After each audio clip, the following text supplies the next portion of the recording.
Hi and welcome to the first episode here at Faith, Hope, Love. Today we're diving into the topic of beauty and the meaning behind true biblical beauty. So let's get right into it. Well, the first verses that come to people's minds when they think about biblical beauty are usually passages such as 1 Timothy chapter 2 verses 9 to 14, as well as 1 Peter chapter 3 verses 3 to 5. So why don't we begin by reading those two passages out? Why don't you start with the Timothy passage and then I'll read out the passage in 1 Peter.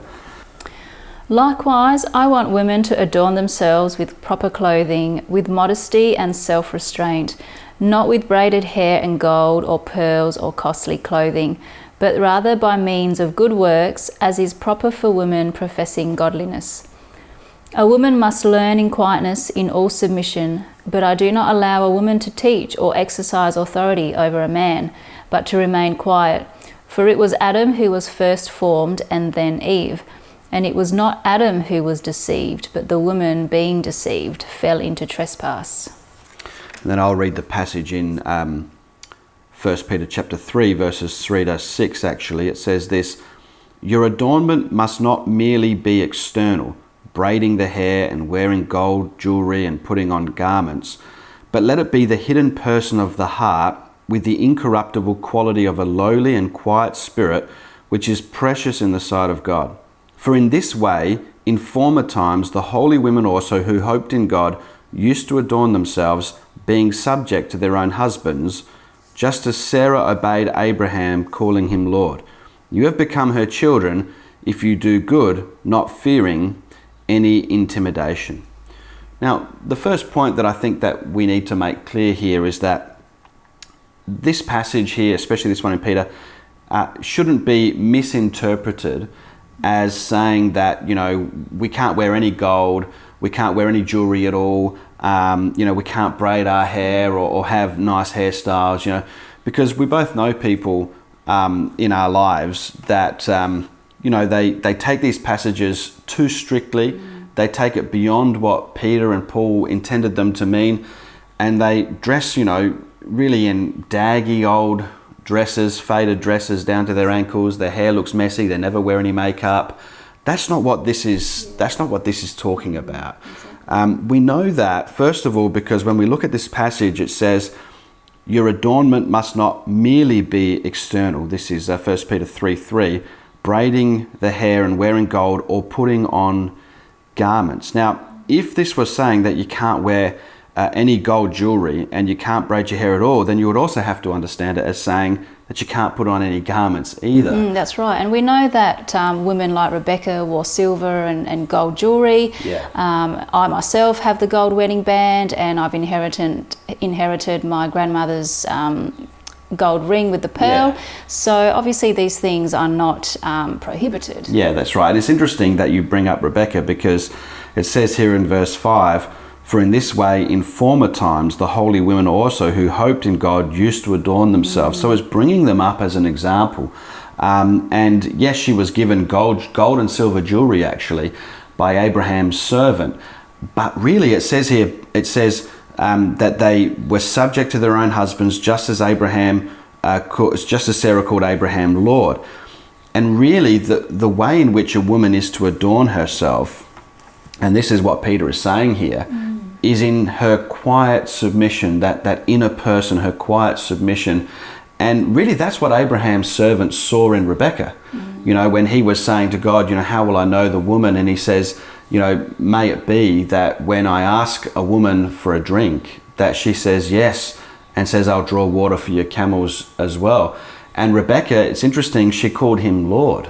Even though he was a complete stranger, she had a respectful, submissive attitude towards this man and called him Lord, even though he was a complete stranger. So there was the way in which she adorned herself and made herself attractive to Abraham's servant, because he was looking for a wife for Isaac, was the way that she behaved and her quiet, submissive attitude, even to a stranger there. Submission is different to obedience. There's that respect that Lord isn't, it's not that he was her Lord, but Lord was a way of saying sir back then. This is very different to what we see with women today. Oh, that's right. I mean, we can go out in public and we can see, you know, different couples fighting, you know, the woman having her say and basically having a go at the man right in public. Yelling, shouting, and look, it's really quite a dressing them down. Disgrace, that's right. The other day we're in the shops, that's right. And this woman was telling her husband off. That's right. Because he didn't want his daughter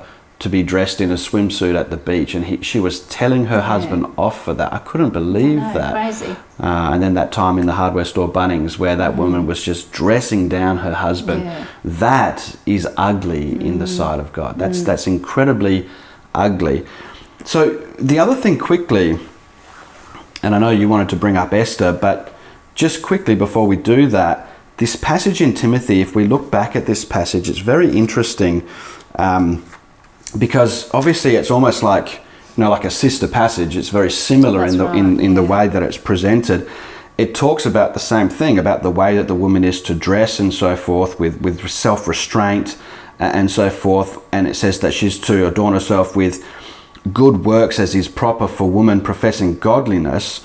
And it also talks here about a woman must learn in quietness in all submission. And then it says, but I do not allow a woman to teach or to exercise authority over a man, but to remain quiet. And here in the context of this passage is behavior in the church. And it's very important because in God's eyes, a woman adorns herself by her quiet, reverent submission to the man. And when you look at, preachers like Joyce Meyer, who are standing up in the church, preaching and teaching to men, it's not her place. And in God's sight, that's actually ugly. It's not beautiful at all. It's ugly when she stands up to preach and assume the role of a man in the church. And it's worth noting as well that straight away, this is mentioned at the end of chapter 2 of 1 Timothy, and then chapter 3 begins with the qualifications for an elder. So it's very clear here that in the context, the first thing Paul is getting out of the way is that it's not the place of a woman to be teaching in the church or taking the role of a church elder. You want to mention Esther as another example of a beautiful woman. Yeah, I mean, if we have a look at Esther, chapter 2, Esther 2 verse 12. Now when it reached the turn of each young lady to go into King Ahasuerus after the end of her 12 months under the regulations for the women, for the days of their cosmetic treatment were fulfilled as follows: 6 months with oil of myrrh and 6 months with spices and the cosmetics for women. So we can see that Esther is someone who bathed in oils and wore perfume and makeup. So we know there's nothing wrong with that. Yeah. But we also know that Esther is actually more known for what she did rather than for her overall beauty. Yeah, that's right. She definitely, bathed herself in oil, like you said. She bathed herself in oil. She wore cosmetics. It says spices here, which is probably perfumes. But as you said, she's more known for what she did. Even when you read, her submission to her uncle Mordecai, he told her not to reveal her Jewish heritage. That really served them in the end, and also he asked her to go before the king, even though she was risking her life. The law was that if somebody went before the king into the inner court and without being summoned, then that person by law was to be put to death. But she went and did it anyway to save the people of God, to save her people. That's right. And despite her doing that, her husband still found favour in her, and she still gained the respect of her husband, even though she went against the rules. Yeah, that's right. Which really says something about her, because Vashti was just dismissed. That's right. When she broke the rules. But Esther must have been someone of such great character. Vashti would have been beautiful too. But the distinction, I think, between Esther and Vashti was, really Esther's character. And that's what's going on here. And really, if she didn't go forward to intercede before the king, then she would probably be remembered as probably one of the most ugliest women in all of Jewish history. She would have been remembered as a very selfish woman who thought only of herself. And of course, God would have found another way to save his people. But Esther would have been remembered as an incredibly ugly woman despite her beauty. And also when we read Esther, you know, it says that, you know, there were 6 months spent with oil of myrrh and 6 months, you know, with spices and cosmetics. So imagine if women spent just as long as that working on their inner self, their inner spiritual walk, their heart, how much better would women be today? That's whether right. It's in the churches or in the homes with your husbands. It would be a much better place. It would be. The home would be a better place.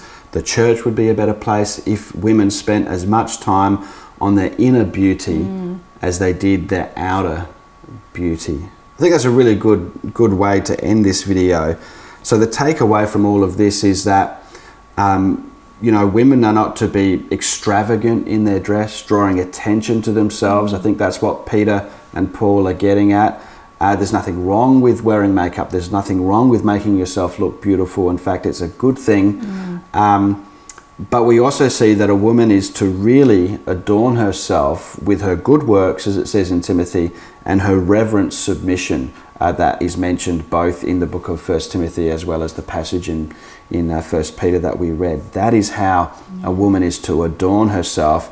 And when women don't do that, they don't look attractive at all. That's right. We hope you've enjoyed this first episode here at Faith, Hope, Love, and we hope that it's been a blessing. We pray that whatever you do it all to the glory of God. Amen.